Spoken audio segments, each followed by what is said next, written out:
Olá para todos, eu sou Crônio Marins e este é o 36º vídeo de Mentes Holísticas. Cibernética, o ataque dos robôs? Bem, com este vídeo começamos a 4ª fase de Mentes Holísticas, o nosso programa de estudos com holismo e temas relacionados com holismo. Nesta nova fase da série, nós falaremos sobre circunstâncias, características da ciência moderna que o holismo pode descrever ou explicar melhor. Vamos começar com a cibernética, uma palavra que até algumas décadas atrás poderia parecer muito estranha, mas hoje está no imaginário popular. Esta palavra, no sentido de movimento científico, começa ali quase na década de 50 do século XX, por conta do matemático Norbert Wiener. Norbert Wiener viveu entre 1894 e 1964. Norbert Wiener foi um matemático e filósofo americano, filho de judeus emigrados da Europa, responsável por importantes descobertas matemáticas aplicáveis à engenharia e a outras ciências, em particular nos temas de controle e informação. Foi uma criança prodígio, tendo concluído o ensino médio aos 11, graduado-se em matemática aos 14 e obtido o título de doutor aos 18 anos. Nada mal, hein? Ao longo da vida acadêmica, trabalhou em instituições como Harvard e o Massachusetts Institute of Technology, ou MIT, como é mais conhecido. Sua contribuição para melhorar a eficiência da artilharia antiaérea na Segunda Guerra Mundial atraiu a atenção para estudos sobre controles em circuitos eletrônicos que definiam como atingir os alvos. Com seus conceitos em cibernética, palavra sugerida por ele para o novo campo de conhecimento que lidava com características comuns a sistemas mecânicos e biológicos, teve grande influência em estudos sobre engenharia, biofísica, computação, neurociências e outras áreas, inclusive nas ciências sociais. Tendo sido alvo de preconceitos e perseguições antissemitas, desenvolveu opiniões pacifistas e sobre a atuação ética e social das ciências. O currículo de Wiener é realmente impressionante. E foi ele que cunhou a palavra cibernética neste conceito moderno ligado à tecnologia. Vamos ver então como esse termo evolui desde sua raiz grega até chegar ao significado que temos hoje. O significado de cibernética.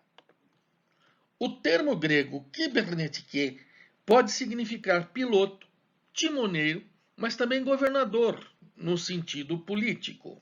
Em 1834, o físico francês André-Marie Ampère utilizou o termo cybernétique para nomear a arte do governo civil.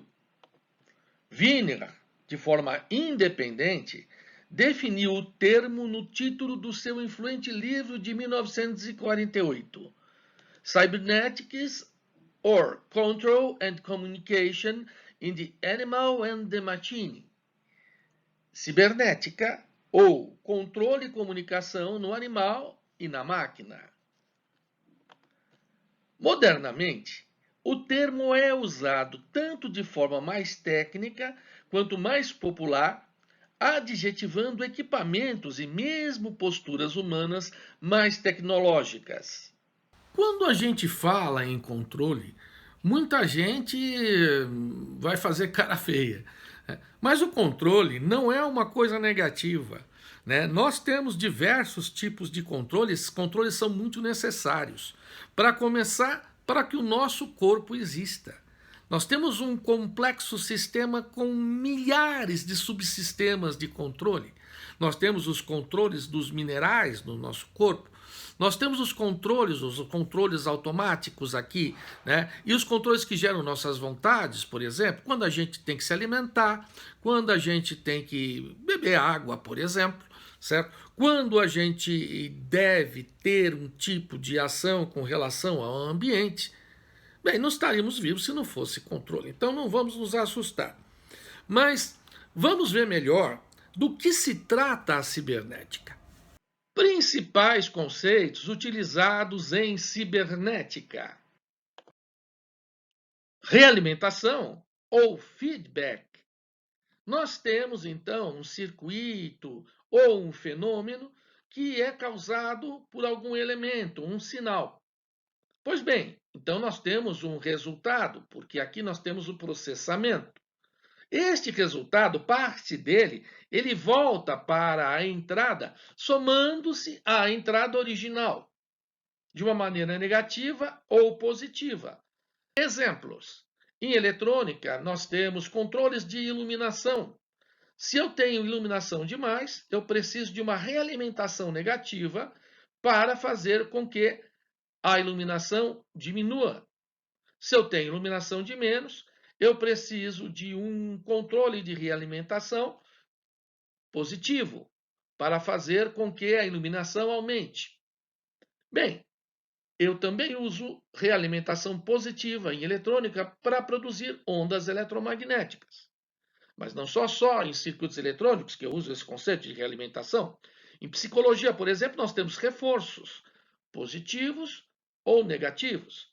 Então, uma atitude, um comportamento que eu acho adequado para uma criança estudar, por exemplo, eu vou incentivando, é isso aí, continue estudando, fazendo sua lição de casa, né? E a criança, ela tende a atender a este reforço positivo. Assim como uma pessoa que está sendo indelicada nas palavras ou nas ações, nós damos uma realimentação negativa. Olha, o que você está fazendo não é certo, fale mais baixo, certo? Não use palavras ríspidas. E a tendência socialmente, óbvio, tá? A tendência é que a pessoa vai moderando o seu comportamento. Bem, isso é a realimentação. Próximo deste conceito, nós temos um outro em cibernética: causação circular. Isto é, uma coisa causa uma segunda que, por sua vez, reforça, né, negativa ou positivamente a primeira. Então, exemplo, né, eu tenho engrenagem que se desgastou. Isso causa vibração. A vibração vai causar um desgaste maior na engrenagem, que causa mais vibração e assim por diante.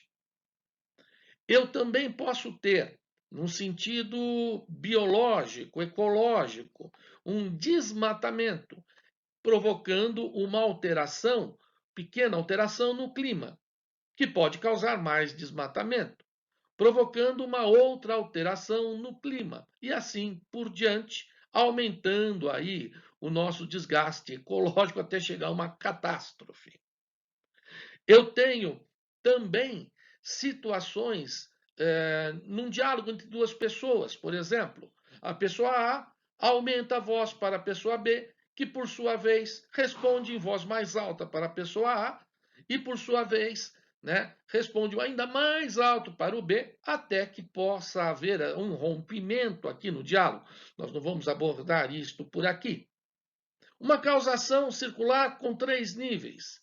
Eu tenho, por exemplo, numa relação social, né? A situação de pobreza de algumas pessoas. Estas pessoas vão estudar menos, não têm condições de estudar. Estudando menos, vão conseguir empregos com uma menor remuneração, que reforça a situação de pobreza destas famílias. Eu posso ter relações de causação positiva, negativa, com quantos elos eu pensar. Vão ser raciocínios mais complexos. Outro princípio: caixa preta ou black box. Eu tenho entradas, saídas, inputs e outputs, e a caixa preta.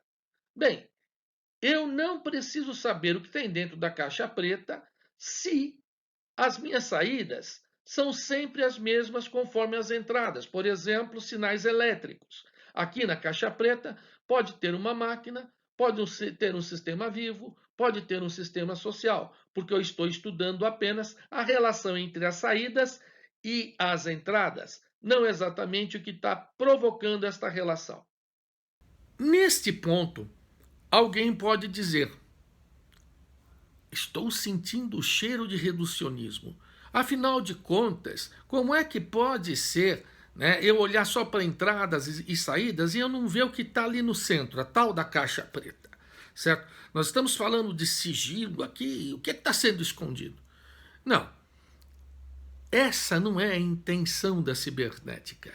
Neste caso, vale a gente falar de caixa preta quando nós estamos estudando em particular a relação entre entradas e saídas. Então, como é que alterando a entrada, muda a saída? Em sistemas que podem ter algum paralelo em termos de conceitos e modelamentos matemáticos. Não quer dizer que esses sistemas sejam os mesmos, tá? E tenham o mesmo significado, de forma que eu esteja igualando aquilo que é vivo àquilo que não é vivo. Bem, e aí vem a relação da cibernética com a robótica. A robótica não teria se desenvolvido se não fosse a cibernética, os conceitos de ciberneticismo, tá? Dos quais aqui nós nem abordamos todos, estão faltando conceitos importantíssimos, mas um tanto complexos até no sentido matemático, sobre informação. Bem, o que importa dizer é que a cibernética une ciências, e nesse sentido, né, é que ela pode ser enxergada não como inimiga, mas como amiga e como justificada pela perspectiva holística. A cibernética gera robôs. Temos robôs na medicina, temos robôs na indústria, e esses, no máximo, atacam os empregos. Mas isso é uma questão de escolha social. Nós podemos ter outros tipos de empregos e deixar para os robôs aquilo que não queremos fazer. Bem, será que um dia os robôs vão adquirir a inteligência artificial e vão nos atacar? Eu não tenho uma resposta definitiva para isso. A inteligência artificial também é algo que se desenvolve através dos conceitos cibernéticos. O que se pode dizer, e que já foi dito nessa série de vídeos, é que as ciências, as descobertas, os movimentos científicos, eles podem produzir tanto o que é de melhor para a humanidade, quanto o que é de pior. Nós vamos continuar falando sobre essas fronteiras holísticas no próximo vídeo. E saindo, inclusive, né, contrapondo ao controle, que é um dos significados da cibernética, nós vamos falar sobre o caos, sobre a teoria do caos, que está junta com a teoria da complexidade. Mas primeiro falaremos sobre o caos. Até lá!